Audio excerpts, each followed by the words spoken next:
Yes, trigonometry എന്ന ചാപ്റ്ററിലെ exam oriented ക്വസ്റ്റ്യൻസിലെ very important ആയിട്ടുള്ള ഒരു ക്വസ്റ്റ്യൻ ആണ് ഡിസ്കസ് ചെയ്യുന്നത്. നേരെ നോക്കിയിരുന്നോളൂ. ഇവിടെ ഒരു ട്രയാങ്കിൾ ഉണ്ട്. ഇത് 30, ഇത് 90. ഡൗട്ട് ഇല്ലല്ലോ. ഓട്ടോമാറ്റിക്കലി ഇത് എന്ത് വരും? 60. ക്ലിയർ അല്ലേ? സോ നമുക്ക് എല്ലാ ആളുകൾക്കും അറിയാം 90 ഡിഗ്രിക്ക് ഓപ്പോസിറ്റ് 6 ആണെങ്കിൽ 30 ഡിഗ്രിക്ക് ഓപ്പോസിറ്റ് എന്തായിരിക്കും? പറയടാ. 3. ഇത് ക്ലിയർ ആണോ? 30 ഡിഗ്രിക്ക് ഓപ്പോസിറ്റ് 3 ആണെങ്കിൽ 60 ഡിഗ്രിക്ക് ഓപ്പോസിറ്റ് എന്തായിരിക്കും? 3√3. 3√3. 3√3. ക്ലിയർ അല്ലേ? ക്ലിയർ ആണോ? അല്ലേ? അല്ലേ? ഇവിടെ സെക്കൻഡ് ഒരു ട്രയാങ്കിൾ ഉണ്ട്.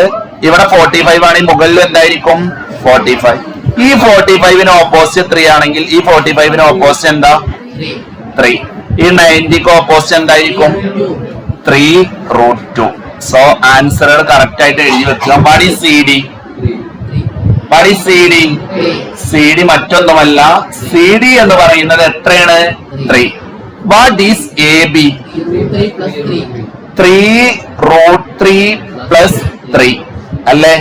ഇനി ഞാൻ ഇതിൽ ഒരു ക്വസ്റ്റ്യൻ കൂടി പറയാണ്. ഇതിന്റെ പെരിമീറ്റർ ഒന്ന് കണ്ടുപിടിച്ച, ഈ ട്രയാങ്കിളിന്റെ പെരിമീറ്റർ ഒന്ന് കണ്ടുപിടിച്ച എന്തായിരിക്കും ഈ ട്രയാങ്കിളിന്റെ പെരിമീറ്റർ?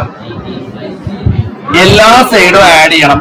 അതായത് ഒരേപോലെയുള്ള ആളുകളെയാണ് ഒരുമിച്ച് ആഡ് ചെയ്യേണ്ടത്. 6ഉം 3ഉം ഒരേപോലെയുള്ള ആളാണ്. So what is 6 + 3? 9. ക്ലിയർ അല്ലേ?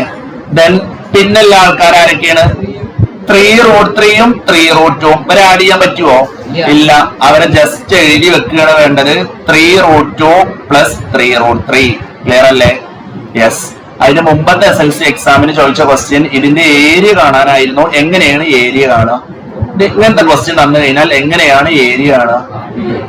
ഏരിയ കാണാനുള്ള ഇക്വേഷൻ എന്താണ്? ഒന്ന് ചെയ്ത് നോക്കൂ.